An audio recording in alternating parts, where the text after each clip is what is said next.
to our Genesis podcast. I'm here with my co-host. How you doing? I'm Mark Williams. And so we're going to be talking about the church today. You guys might be, you've been enjoying the life groups and also the amazing sermons I've been preaching. Amazing, just blazing. When you come out of those services, your clothes are singed. Carl, you're too kind. You're too kind. But the small group, community groups have been great. I mean, at least the one that I've been to, which has been at my house, so I'm kind of there. But yeah, great interaction. The feedback's been very positive. So the church, when people think about the church, and what really motivated me about not just doing a sermon series, but also doing the life groups, which we've called Ecclesia, the called out, is because so many people have a misconception of what the church is. And I think COVID really uncovered our misconceptions of churches. What the church is. When the church closed down, we had to ask ourselves the question. When people said, "There's no church today." Yes. Church is closed. Wait a minute, what is the church? And so COVID really kind of gave us a reboot of what the church actually is all about. Exactly. What do you think are some of the lessons that came out of COVID and kind of blew out our modern misconceptions of church? Yeah, I think that whole endeavor, what took place, I think that the body, they really didn't know how to be. Right. And so with it, I think at the root, they don't really, just overall, and just having they don't have like the true identity possibly of what is the true essence of the church, right? So, yeah. And I would put myself in that boat too. I'm not saying that I'm above that at all, because I'm not. But I think people think, and I thought for a long time, that the church, of course, was an address. It was a locale. Address, yeah. It was in this edifice, in this structure, and so if you talk to most people, talk to most pastors, right? They're going to say, "Oh no, it is the people. It is us, right?" But in practice, is where it falls short. Right. And so with the pandemic, with the COVID, and this is my own view. I just felt like when the state said that we couldn't meet, but you can go buy alcohol in the store, and you had pastors crying out about that. I thought that they were just asking for crumbs.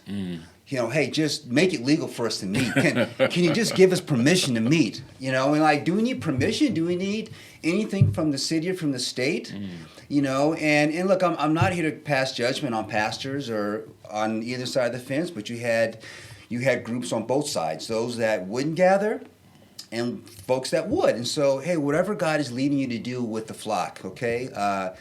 But from where I sat as just a regular guy who's just belongs to the body, who's part of the body, I just felt like we just kind of tucked our tail between our legs and just just didn't really fight for what was really what is in our DNA as a body, is to be together, to fellowship, koinonia, for us to be together at all costs. Other countries that are under severe persecution, they find time and a place to meet, to come together, But for us, it seemed like we had to be in a building. We had to be in an institution that had leaders that had to lead us. And so if that was a test, I felt like the body failed the test. Right. And it was a challenge though, because it wasn't just saying, don't meet in church. People were not allowed to meet, period. And so let's face it, it's not just meet outside, meet. They said you cannot gather, which then really pushed, in terms of the call out, what does it mean to be church when you cannot gather? Now that was where the rubber really meets the road. He said the church, as we're understanding it, most people would say, okay, we understand the church is a people. We understand the church is not the structure. They can push that at least to that far. But then, what is the church when we cannot even assemble? Is that the very limit of what church is, right? Could we have pivoted in terms of small groups, family groups, home groups? You know, because the thing about it, nobody said that people in their homes couldn't gather. Correct. But I think because we didn't have that kind of network, and we didn't have that kind of theology that understood church as being primarily about people gathering in small groups. I think to a large extent, church has been moving to a mega church status. You know, when the Bible says, Paul says, greet the church, or is it Peter, greet the people who are meeting in your house. Now, you know, home groups could have been something that continued. But anyway, it was, I mean, as a pastor, during the pandemic, it was challenging to navigate the sensibilities, the politics. In the end, we just got a tent and just carried on meeting.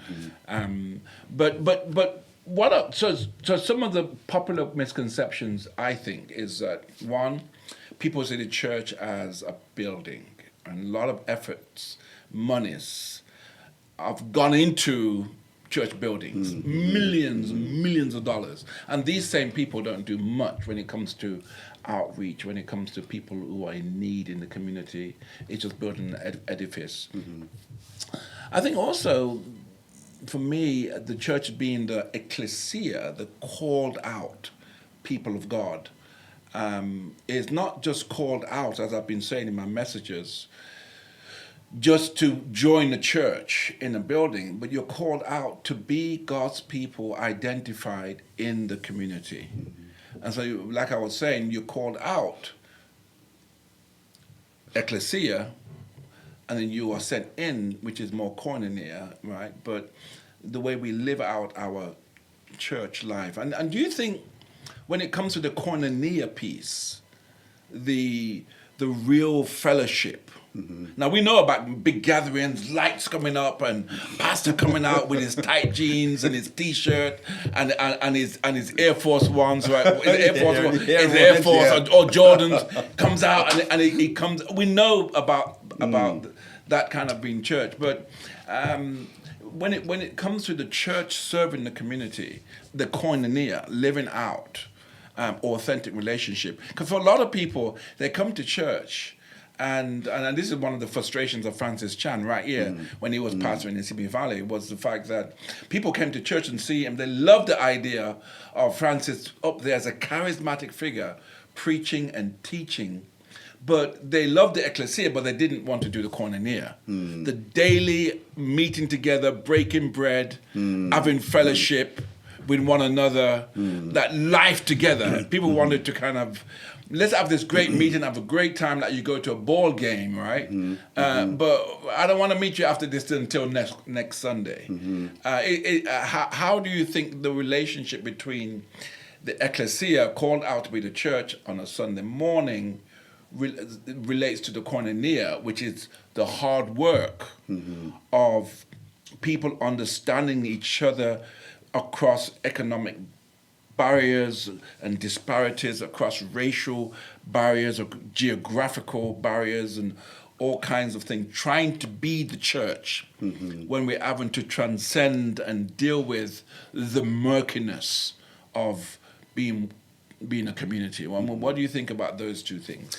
I think that's kind of a hot topic. That's because you're talking about relationships and you know, we talk about fellowship and hey, you know, we can meet somewhere, we can have coffee, we can meet even at the building, and we can have, you know, we can have coffee, have muffins and so forth and gather, but it is a two-sided coin. It's a part of being available, right, to, you know, to actually be with others. Am I gonna be with others, be in their space, be in their proximity?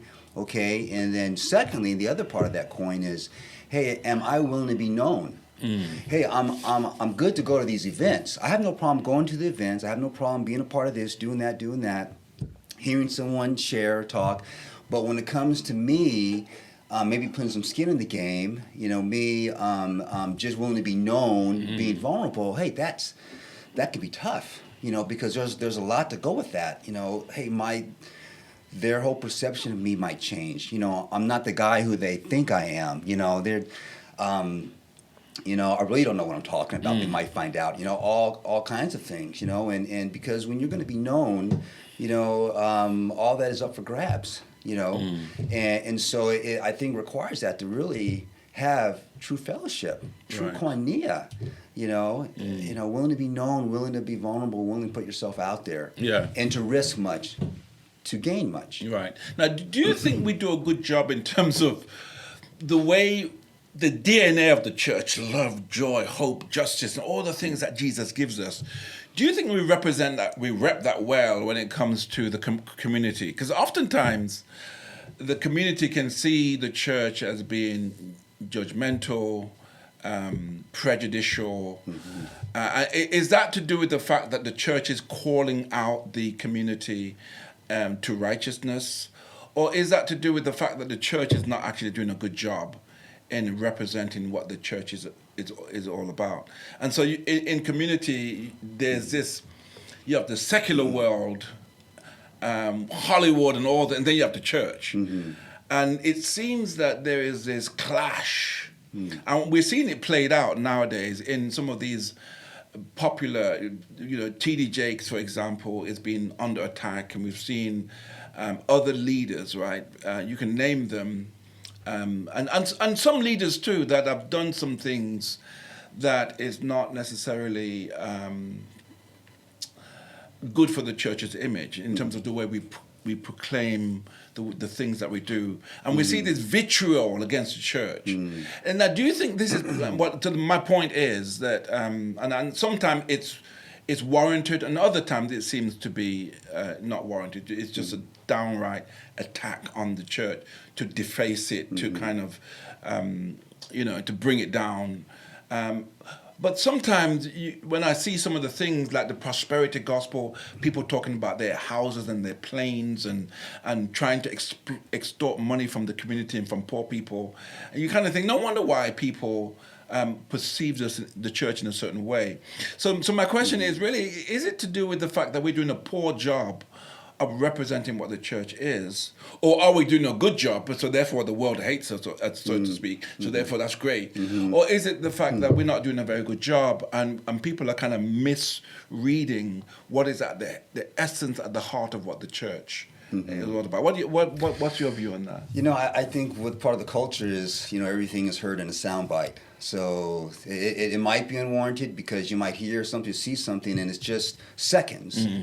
And it's just a sentence or a phrase, and you go, hey, that guy's wrong. You may not know the whole story, and so it's really hard. I think looking at yourself, if you can look at yourself and say, now, what kind of job am I doing?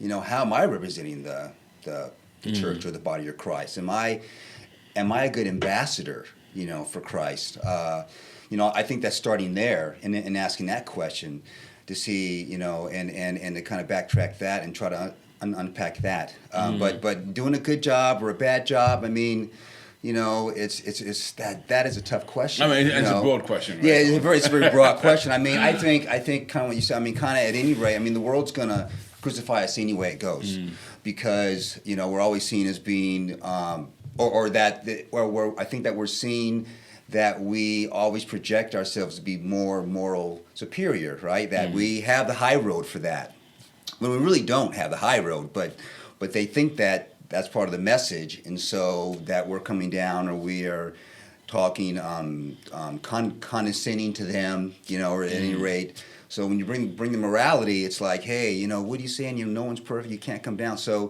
So I think that can get misconstrued. That whole message. So so I think some of that can play in it too. And then we have, I think that we do have poor examples of that in the media, especially in the 80s and 90s with the TV evangelists. Building these great kingdoms, if you will. That was that guy's kingdom. That was that guy's world, right? And so. He owns jets and all this stuff, and that doesn't mean that he can't own jets, but but just how it gets represented The optics come of off. it, yeah. Oh, the optics are really poor. Yeah, Very yeah, poor. yeah. And then you have people in your church who are very poor. You know, who my parents gave years to a lot of those kind of ministries, and I would see them and go, man, I couldn't really say anything to my parents about that, but I could see that hey, she never got a call from them. They never came by, the house to see how she was doing or anything, and.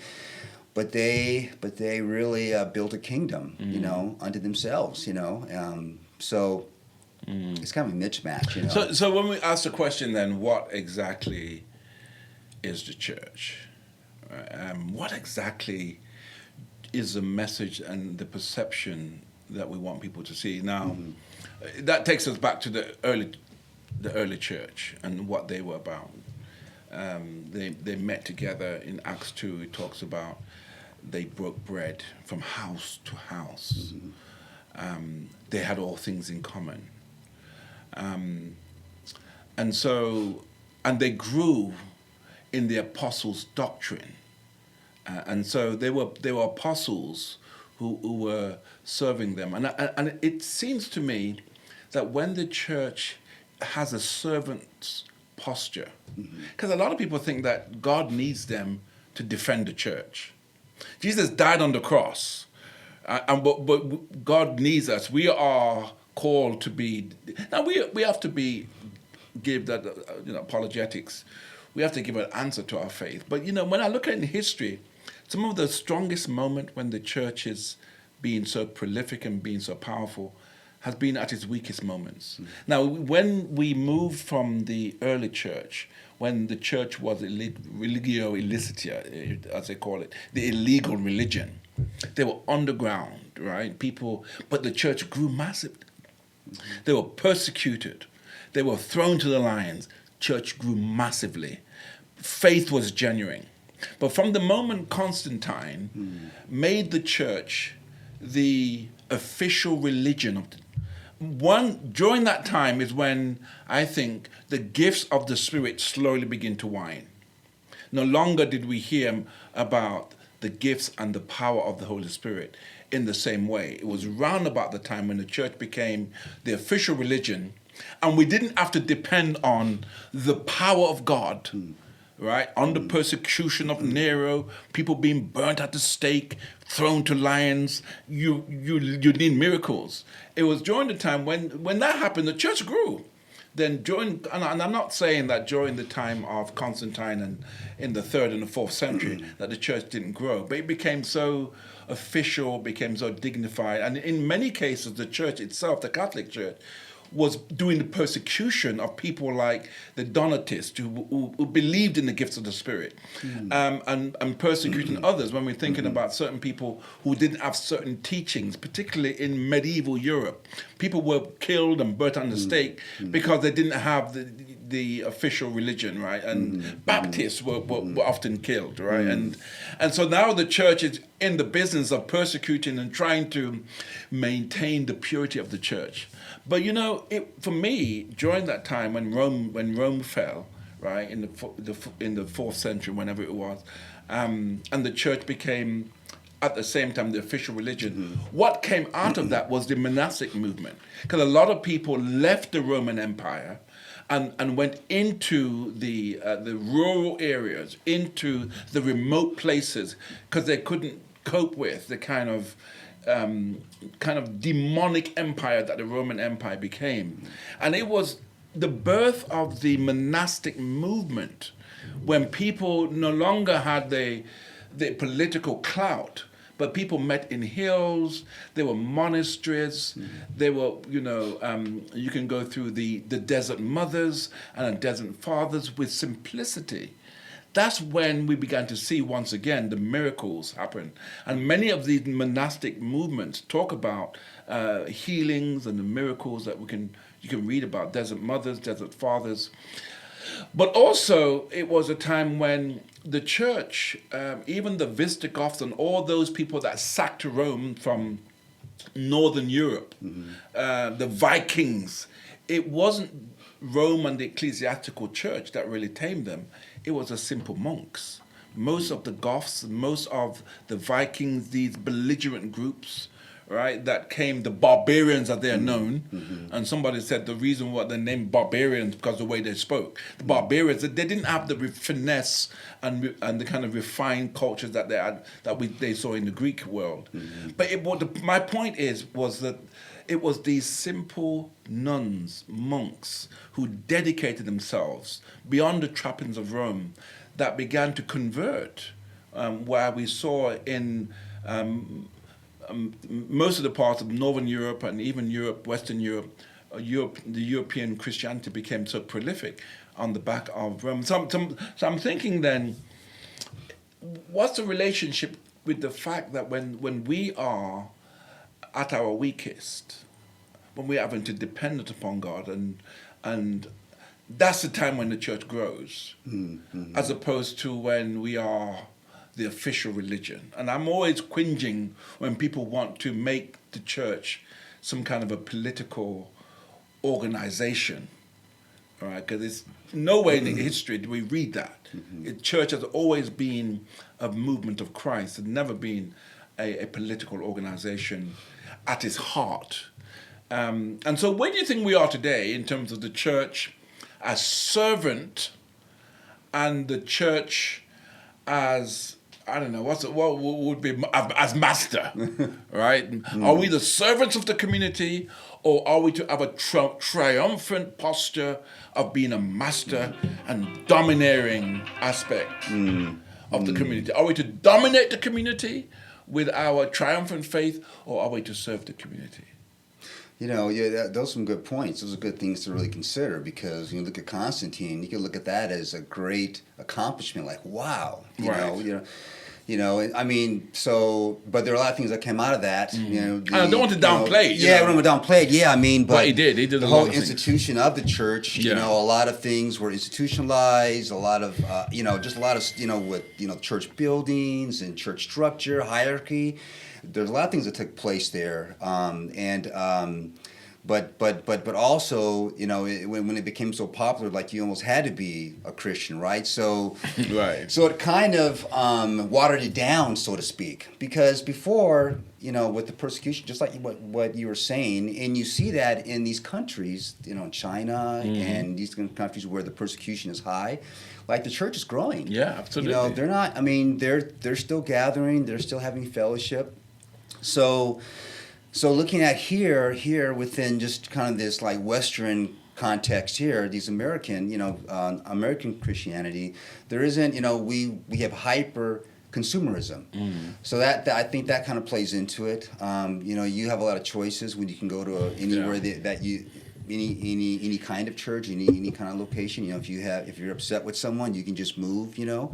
But I think, more to your question, the scripture that talks about the fellowship of Christ's sufferings, right? That in that place, are we really serving, or is it where, hey, we're just to dominate, right. conquer, I don't know, But the thing is, how do you maintain a servant posture in a land of plenty? That's been the challenge. When Israel was in Egypt, they cried out to God. God rescued them. Then they placed them in the promised land. Then they became oppressors. So in America and also in secular Europe, right? How do you maintain an authentic, genuine kingdom faith in a time of prosperity and plenty?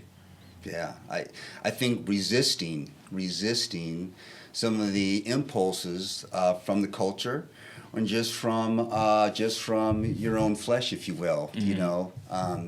Just because you can doesn't mean that you have to. With certain things. You did mention Francis Chan. And now when we moved here, my family, we moved here in 2005. Okay, in 2005 we had heard of. When you say here, you were talking about. I'm so sorry. Yeah, that's right, Simi Valley. Me and my wife, and she was pregnant. She was going to give birth, and then I had a son. And so we moved here in 2005, and we visited Francis Chan's church, where we were hoping that we were going to see him, because we had heard so much about him, but he didn't speak that day, okay? And so we were kind of like a little bit, disappointed, deflated a little bit. But then we thought, we really don't want to be in a big church anyway. We'd kind of come from big churches, and so, like, I don't know, if I'm in a large church, there's some negative sides to that. There are some positive sides, but there are some negatives too. But just to say that, and I just mentioned that because Francis Chan, when he left Cornerstone, he just kind of stripped himself of a lot of stuff, right? He just got more simple, and just really reduced a lot of extra baggage, if you will, right? And I think he was really searching for the place where Christ wanted him to serve authentically, and I don't think he would ever speak negative of his influence there where he was, but I think how he kind of just stripped himself of some of those things. Paul talks about that, about running the race, and you run that race to win, and you cannot run that race with a lot of baggage, right? You have to kind of strip yourself. You see runners today, they have short hair, they have short clothing, minimal clothing, no hair. I mean, they're just trying to run that race as efficient and the best they can. It's like you say, I listened to some of the videos with Francis Chan talking about his own journey, and because I'm also in Simi Valley here, and one of the things was, the fact that people are comfortable. They want to gather, but they don't want to. They want somebody to do the work for them, as it were. If it's praying, if it's fasting, if it's reading the scriptures, can you do that for me?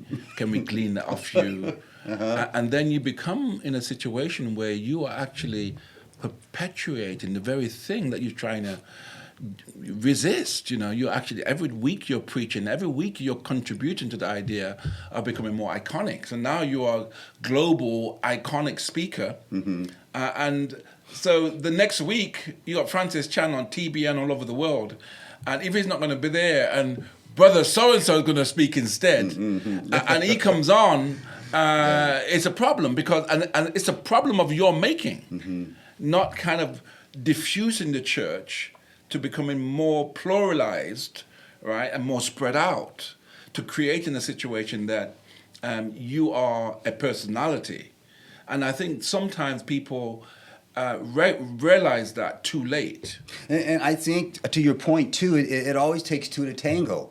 And another brother of mine, we've talked about this for a number of years. It's like the way that he phrased it was that it's this unspoken agreement, okay, and it's unconscious between you've got the lead pastor, the pastors, and then you have people sitting in the pews. There's an unspoken agreement that look, we're gonna pay your salary, we're gonna give you whatever you need, but you're going to be the guy, right? Okay, you're going to get up there and you're going to bring great sermons. You're going to provide great ministry. You're going to write out the mission of the church, and we're gonna support you financially, and we're going to attend meetings. We're going to be part of groups, but that's the thing, and we're going to sit here, and you're going to do a lot of the heavy lifting, right? But we're going to support you in that, and like what you're saying, hey, can you pray for me? Can you fast for me? Can you storm the gates for me? But all those things are for them. Yeah. In Ephesians, this was a scripture that we read in our last community group. Ephesians chapter 2, verse 21-20 is, when he's talking about the church, he's talking about the building, okay? Because it's a building that's being built, okay? And but that's I saw that as being corporate, being all of us. But then he in I think verse 22, then it becomes personal. It says, in him, he's creating a dwelling place for God. In you. So it's a personal dynamic. It's yes, we need leaders, we need the pastor, but that is still a gifting that others can have sitting right there in those pews who are unaware of that gifting, right? But it's so personal. It's so individual, but it's also corporate together. Right. So you have both of those going on at the same time. But the whole prevailing thought, I think, is that the pastor, that the guy, he's the guy. We're just kind of on his coattails. Look, when we get to heaven, I don't think God's gonna want to know. Okay, in your flock, you had now. Where's so and so? Where's Mark? Where are you? Okay, come up here, Mark. I want to. Now, I don't know if it's gonna be like that. He might be looking at me with my family, with my kids. they might be behind me or next to me or whatever way, you know. Right, I'm right. going to be held accountable, right? How was I as a dad, as a husband, you know, as any of the giftings that he gave me, right? He gave me giftings, you know. Yeah. And it's interesting because even in the scriptures it says, Paul was saying that some people were of Paul, some was of Apollo. It's like people always want to get their group, so they always want to put somebody, our man, our woman, out front. And so that's always been there, kind of people wanting to live their Christian life vicariously through others. And I think that the only thing we can do, and what I try to do as a pastor, is one, to always point people to Jesus, right? And whatever we do, that Christ becomes our role model. I think also to make the church passionate about the Bible, that we don't get embroiled in worldly activities and politics and cultural clashes and everything else. But we are talking about the kingdom of God, and that the church should represent God's kingdom. We are ambassadors for God's kingdom. Now, in this kingdom, there's only one superstar. There's only one person who died on the cross. One person who is God incarnate. And so as a pastor, I don't need to be crucified. I don't need to, what I need to do is to teach people, disciple people. And this is the challenge. People are not being discipled. People are almost being taught to be hooked upon the preaching of the preacher. To come back to church for the next service, and you know, I'm going to do this. I'm going to lay hands for the next shot. Right, I need to give my shot. And so in our church, we talk about being missional. That when we preach, it's not to make you a church junkie, that you're always coming back for more. But it's missional is that the more we preach, the more you feel the compulsion to be sent out. And that's what revival is. That's what mission is. The more the Spirit moves, the Spirit doesn't just draw you together to come to church for more revivals. And sometimes it can become so toxic because all we're doing is coming together and almost incestuous because there's no outlet, you know. And so we need to also preach so that people are more mission-minded. And so for me, I think at the essence of what does it mean to be the called out people of God? One, we are called from the world and saved by the power of Christ's death on the cross into a resurrected life to which we are identified with Christ in his life and his death. And we now are Christ's ambassadors, not to a building or to a cultural group or to a political position, but we are ambassadors to Christ's kingdom, which is now and not yet, which is now in that eschatologically it is present in this world, but in terms of its future culmination, that is not yet happened. And we are people to be living out the significance of Christ's kingdom in the world now, in terms of the love, the joy, the confrontation of sin, to challenge the demonic powers in the world. So now we are activating God's kingdom in the world, in our workplace, in our homes, amongst our children, in our friends, and even within the political spectrum, in the media, all of these, we are living out the Christ life.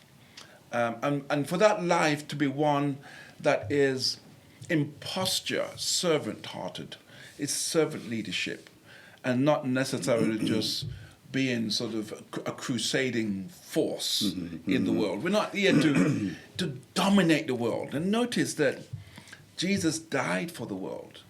And at the center of the central symbol of our faith is a cross. It's a symbol of suffering. And so there is this sense in which when the church takes upon the posture, I don't mean of being decrepit and poor and broken, but a heart that yearns for God's kingdom and participates in the suffering of those who are wounded and bruised in our society. We come alongside them. I think that's where we can begin to maintain our true essence of who we are, bringing people up, pulling people up who are broken, and giving a message that is not one that is laced with political banter, but one that bears the essence of God's kingdom, where it transcends our race, our gender, it transcends all of our geographical locations and all these other descriptors, and points to a supreme, what we'll call a new community of people that has been birthed out of this world into God's kingdom, and it represents a kingdom. And how that looks physically and literally is that people are filled with joy. Their lives have changed. There's a light in the world. They are salt. They are happy people. They are people who serve others, who love others, who reach out to others, who give their lives for others, and who die and stand for Christ, which is King, and the one who we worship. So there you have it. The Clifton Clark theology of the ecclesia. And, one way, you asked about, being a servant, right, in the community, and along with what you said, the church, I think the church needs to be broken. I mean, okay, so when I say that, I don't mean that it needs to be, that we need to break it. I mean that people themselves, Christ came, and he was in the mud with people. He was in all the crap. He was in all this stuff. His face is in the mud, right. Basically, right? Right. He's crucified. He's going to die. His disciples are in disarray. They don't know what's happening. So he's right there in all that stuff. That's kind of where he meets us, right? He meets us in those lowly places that may not be safe, places that are unfamiliar, places that of pain and hurt, and so I'm not saying that it's a place that we have to be stuck there. I'm just saying that that's a place often where God will meet us, right? He will meet us in those places. Absolutely. So the church herself, hey, we can meet others there as well. Because Christ is in us, we can meet others there, and then everyone. I think everyone has their own stuff to have to deal with, to have to wrestle with, and so meeting others on those terms, in those places, really, it lets people know, the world know that hey, they have issues too. They have challenges too. The church they have their stuff too. Sure. And they know they do, and they're not coming being full of it. And then I think too with leaders at times, they can present themselves in a way that they're more put together than what they lead on, and so then others like myself, like, hey, I don't want people to really know what my stuff is, because man, that'd be the worst case. What if you really knew who I was? Kind of what I said earlier. Would you want to be my friend? Would you still want to hold me in high regard? So with some of that, I think that can help the church's perception. Yeah. Well, you're listening to the Genesis podcast. I'm here with my co-host Mark Williams, and we're discussing the church. What exactly is the church? And I hope you've enjoyed our conversation. And Mark and I will be, over the next few weeks, we'll be speaking to other people on a number of topics. And if there's a particular topic that you want us to discuss, please leave a message in the chat. We'll be happy to look at that. But in the next coming weeks, we're going to be talking about other important topics that relates to our church and our community. So God bless you, and we look forward to seeing you in our next Genesis podcast, where the conversation begins. Amen. Thanks, we'll Mark. Be there. All Thanks, right. Pastor. Thank you for having me. We're going to get this right. Okay. Thank you.